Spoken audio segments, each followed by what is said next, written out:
Hello जी, क्या हाल आप सबका। Welcome to my YouTube channel. So जैसे कि वीडियो का टाइटल आपने देख ही लिया होगा, तो before starting this I really want to say one thing कि देखिए, मैं आपके साथ कुछ भी शेयर करता हूँ, कोई भी एक्सपीरियंस, कुछ भी regarding student visa, that is totally based on my experience. किसी का डिफरेंट एक्सपीरियंस भी रह सकता है, डिफरेंट ओपिनियन भी इसके साथ रह सकता है, बट सो फार जब से मैं काम कर रहा हूँ, जैसा मेरा रिज़ल्ट आ रहा है, पॉजिटिव नेगेटिव, उन सब चीज़ों को ध्यान में रख के मैं कुछ भी एक्सप्लेन करने की या फिर आपको एडवाइस देने की कोशिश करता हूँ।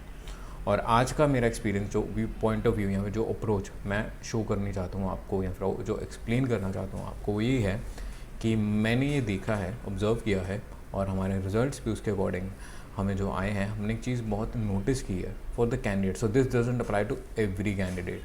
सो अगर आप 30 साल से कम उम्र के हैं और मास्टर्स डिग्री में नहीं अप्लाई कर रहे हैं, यूजी में कर रहे हैं, या फिर जस्ट एक बैचलर डिग्री में अप्लाई करें, so this video is not for you. आप ना देखें, ठीक है। This video is specifically for those person who are 30+ of age and maybe more, married or have a baby, or just 30+ of age and you had a job or something, and now you are applying to Canada in a master degree most probably. So I have noticed one thing, that in these kind of cases there is a very important aspect of finance which is sometimes ignored by consultants and should be covered. Most of the time UG students get this confusion or some kind of a fear is invested by the whole immigration industry कि you should show funds and all that thing, ITR ज़्यादा हो, fund show करो and all that. But most of the time those students को ज़्यादा financial aspects की ज़रूरत नहीं होती है, वो बेसिक आइडिया से भी चल जाता है. But for the students who are 30+ of age, they need a very good financial background. There are few reasons behind it. Firstly, after a certain age, if a student is applying for a student visa, it is can be assumed, especially for students who are coming from India, that you are just applying for the sake of migrating there. And there is one more thing, most of the time we have noticed, or I think we are aware of it, that if a student is applying after the age of 30, most probably if his parents are doing a job, they must have retired, most probably. And then it doesn't seems quite nice कि okay, इसके parents already retire हो चुके हैं और at a certain age है, and then he is investing so and so much amount in a study. तो chances for you're just migrating there for applying for migrating purpose, so वो ज़्यादा नज़र आता है. And sometime when a student is married, and then also it doesn't seem like a likewise option from a financial aspect कि if a person is just recently married and उसके so and so resources ही हैं, and then the person is just for the study sake investing this much of money, क्योंकि most of the time masters degree की cost भी 20,000 या 20,000 से ज़्यादा होती है. बहुत कम ही यूनिवर्सिटीज़ होती हैं, कॉलेजेस होते हैं जो अंडर 20,000 या फिर अंडर 15,000 होते हैं. बहुत कम वाले 8-9 हज़ार वाले भी होते हैं, बट मोस्टली स्टूडेंट्स वहाँ पर अप्लाई नहीं करते या फिर वहाँ पर क्वालिफाई नहीं करते. सो वो बिग सीन रहता है.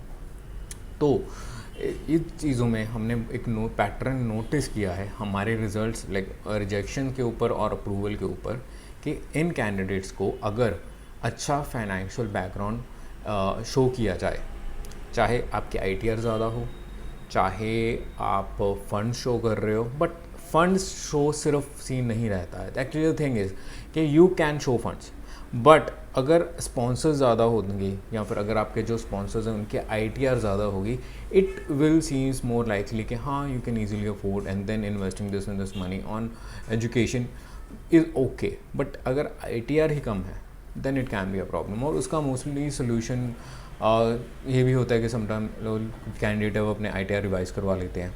बट एक और चीज़ भी आप कर सकते हो, आप अपने स्पॉन्सर्स बढ़ा सकते हो. जैसे मान लीजिए for example you have already have your parents to sponsor you, you can add your brother, your sister to sponsor you, and if someone is married, they can add their in-laws for sponsoring also. We have done that and we have got a positive result on that too.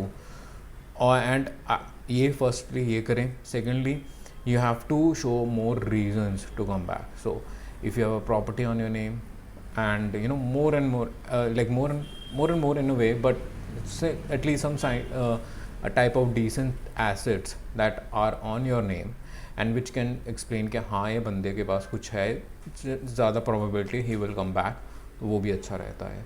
And if your wife, if like the main candidate spouse, basically spouse की बात करते हैं, कोई भी spouse है, आप married हो, लड़का है लड़की है, अगर if the other person which is staying in India for a time being, वो भी अगर अच्छा जॉब कर रहा है, अच्छा अर्न कर रहा है, that will also make a sense.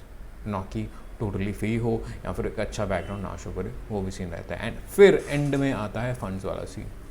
अगर ये सब पहले आप करो, इसके बाद if you have decent amount of funds, you can show remaining tuition fees और लिविंग एक्सपेंसिव का average amount, you can do that too. I think this approach, अगर आपका कोर्स सिलेक्शन सही है, because this is very important. The most time people put so much emphasis on the fund. That's why don't put so much emphasis on the fund, because उसके लिए already hype create की गई होती है, ठीक है ना. तो it doesn't make any sense.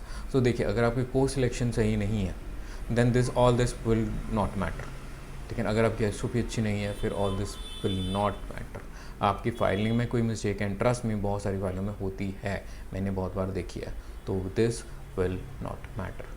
But अगर आपकी फ्रेश फाइल है या फिर हार्डली एक बार रिफ्यूज़ हो, ठीक है ना, फ्रेश जैसी ही है, तो आपको सिलेक्शन बढ़िया करिए, SOP बढ़िया लिखिए, और इस एस्पेक्ट को, इस फाइनेंशियल एस्पेक्ट को ज़रूर कवर करें. आई थिंक उससे आपके वीज़ा अप्रूव होने के चांसेस बढ़ जाएंगे, क्योंकि हमने देखे हमारे बच्चों के बड़े हैं, ठीक है ना.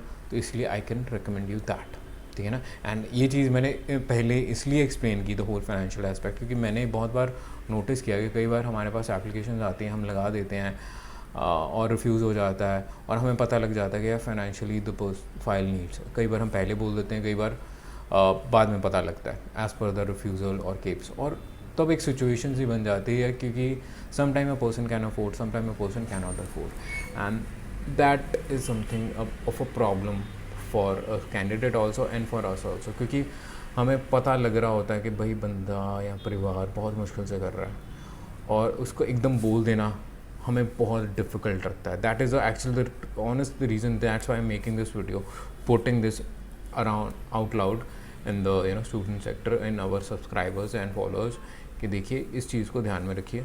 अगर आप कर सकते हैं तो करो, अगर आपको लगता है कि भाई बहुत मुश्किल हो जाएगा, देन उस चीज़ के लिए प्रिपेयर होकर करो, नहीं तो ना करो.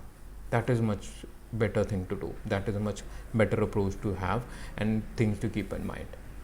Okay जी, I hope आपको ये समझ आया. I'm sorry for the long video, I didn't expect it इतनी लंबी हो जाएगी, बट एनीवेज अगर आपको कुछ हद तक ये हेल्पफुल लगी है, ठीक लगी है, तो प्लीज़ लाइक कर दीजिएगा, हमारे चैनल को सब्सक्राइब करना ना भूलिएगा.